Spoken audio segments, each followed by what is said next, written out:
Welcome to my channel. आज हम पढ़ने वाले हैं क्लास 9th की हिस्ट्री के चैप्टर नंबर फर्स्ट का इंट्रोडक्शन, जिस चैप्टर का नाम है फ्रांसिस क्रांति। चलिए इसकी शुरुआत करते हैं कि ये चैप्टर कहाँ से शुरुआत हुआ और कैसे कैसे इस चीज़ के अंदर क्या क्या पार्ट्स हुए, कैसे कैसे इसकी फ्रांसिस क्रांति के अंदर रिवॉल्यूशंस हुई। इस चैप्टर को अगर हम इंग्लिश में पढ़ते हैं इसका नाम आता है फ्रांस रिवॉल्यूशन।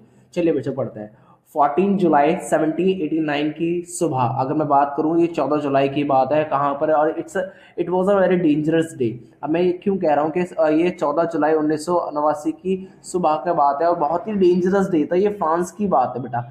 कहाँ फ्रांस में भी? कहाँ पर? फ्रांस में भी एक जगह होती है दैट इज अ पेरिस। और पेरिस क्या है बेटा? फ्रांस का एक शहर है। जिस बच्चे को पता बहुत अच्छी बात है, जिसको नहीं पता उसे मैं क्लेरिफाई कर रहा हूँ कि ये फ्रांस का क्या है बेटा? एक शहर है। देखो इस टाइम पीरियड पे अगर मैं बात कर रहा हूँ किसकी? 1789 की। बेटा इस टाइम पीरियड की अगर मैं बात करूँ, इस टाइम पीरियड पे राजा महाराजाओं का टाइम होता था। और उस टाइम पर अब वहां पर फ्रांस के अभी एक राजा हुआ करता था जिसका नाम था लुईस 16। क्या नाम था बच्चों उसका? लुईस 16। इस राजा का नाम आपको याद रखना है कि उस टाइम पीरियड पर कि उनका नाम क्या था? उनका नाम था Louis 16। By the way name नहीं होता, ये एक पदवी होती है। जैसे कि हमारे यहाँ होता है ना राजा, मंत्री, और मंत्री के बाद महामंत्री, मतलब ऐसे बहुत सारी चीजें होती है हमारे पास। वैसे अगर मैं बात करूं जैसे कि यहाँ पर ये दंगे, ये डेंजरस डे था ही क्यों? कारण क्या था? वो what was the reason behind it, कि इसके पीछे का कारण क्या था? कि वहां पर लोगों ने फ्रांस में क्रांति करना शुरू कर दिए, दंगे करना शुरू कर दिए। उसके कारण ये था कि वहां का जो राजा, बच्चा आप जानते हो राजा को सम्राट भी कहते हैं, ठीक है, कि सम्राट ने आर्मी को परमिशन दे दी है कि सिटी में एंट्री करने की। पहला तो उन्हें ये लग रहा था, लेकिन फिर उन्हें बाद में पता चलता है कि लोगों के बीच अफवाह भी थी कि लुईस 16 ने आर्मी को गोली मारने का आदेश दिया है। अब लुईस 16 कह रहा है कि भाई लोगों को क्या मार दो? गोली मार दो। अब ये अफवाह थी लोगों के अंदर। अब जब ये अफवाह थी तो लोगों को तो भाई कंफर्मेशन नहीं थी कि ये कहा, ये नहीं कहा, लेकिन उन्हें ये गलतफहमी हो गई कि उनके राजा ने उन्हें ये चीज कहा है। और उसके बाद देखो वहां पर इसी अफवाह की वजह से, ठीक है, लोगों के बीच की अफवाह के लुईस 16 ने आर्मी को गोली मारने की क्या दे दिया बेटा? आदेश दे दिया है। लेकिन ऐसा कुछ भी नहीं था इसी वजह से। लेकिन उनके मन में तो ये अफवाह बैठ चुकी थी कि राजा ने हमें गोली मारने के लिए परमिशन दे दी है, तो अब हम बचेंगे नहीं, हम मर जाएंगे। तो लोगों ने क्या करा? 7,000 लोगों ने, लगभग 7,000 लोगों ने, जो आपकी बुक में मेंशन है, टाउन हॉल के सामने जनसेना का गठन किया। अब जनसेना क्या होता है बेटा? एक एज अ ग्रुप कह लो जिसमें मेल एंड फीमेल दोनों ही कहते हैं, कंबाइंड थे। उसका नाम उन्होंने क्या रखा था? जनसेना, जनसेना रखा, ठीक है।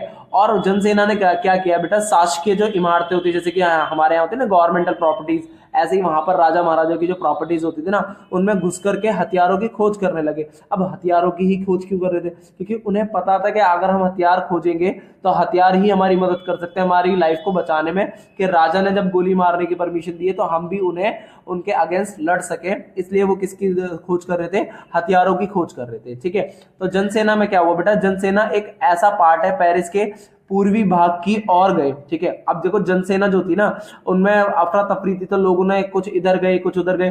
तो जनसेना का एक जो पार्ट था जो पेरिस के पूर्वी भाग में, जिसे आप ईस्ट एरिया कहते हो, तो ईस्ट एरिया की तरफ गए, ठीक है। वहां पर क्या होता था? अब उस टाइम पीरियड में फ्रांस क्रांति की, अगर मैं फ्रांसिस की बात करूं, फ्रांस रिवॉल्यूशन में वहां पर एक बिल्डिंग हुआ करती थी जिसका नाम था बास्तिल किला। और बास्तिल किले की जेल में का ध्वस्त कर डाला। अब ये क्या हुआ भाई?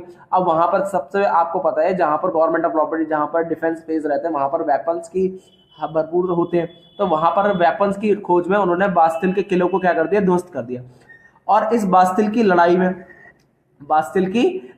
बास्तिल का जो कमांडर था वो मारा गया, ठीक है। अब जब कमांडर मारा गया तो भाई राजा के अंदर भी डर हो गया कि अब उससे क्या हो रहा है, क्या नहीं हो रहा, ठीक है, कि मेरे कमांडर मारे जा रहे हैं, मेरे सैनिक मारे जा रहे हैं। तो राजा भी थोड़ा सा परेशान हो गया था। लेकिन जो जनसेना थी वो तो रुकने को तैयार, ठीक है।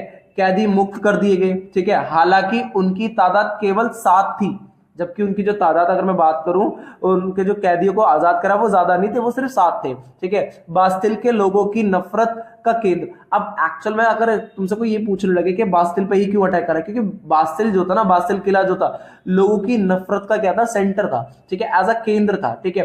अब बास्तिल जब ध्वस्त हुआ, ठीक है, तो लोगों को बहुत क्यूरियोसिटी होती है, आज भी हमारे लोगों में है कि हम पुरानी चीजों को संभाल के रखें। तो ऐसे ही हुआ था कि बास्तिल ध्वस्त जो अवशेष थे वो बाजार में बेच दिए गए, जो इस लड़ाई में छोटी छोटी चीजों को बतौर स्मृति चिन्ह संजोना चाहते थे। जैसे कि अगर आपको पता है कि आपके पास कोई पुरानी चीज है तो आप बहुत उसे सत्री इस तरीके से संभाल के रखते ना, ऐसे ही वहां के लोग चाहते थे कि ये एक हिस्टोरिकल मूवमेंट है तो इसकी जो पार्ट्स है वो हम अपने पास सेव करके रखें। तो बास्तिल की लड़ाई में कई दिनों के बाद भी पेरिस तथा देश के देहाती इलाकों में कई संघर्ष हुए, मतलब देश के अंदर काफी ज्यादा क्या हुआ भाई, संघर्ष हुए, लड़ाइयां हुई, दंगे हुए, ठीक है। अंत में फ्रांस के सम्राट को फांसी पर लटका दिया गया। और यहीं पर हमारी इस वीडियो क्या होती है समाप्त। Thank you for watching my video, thank you for watching.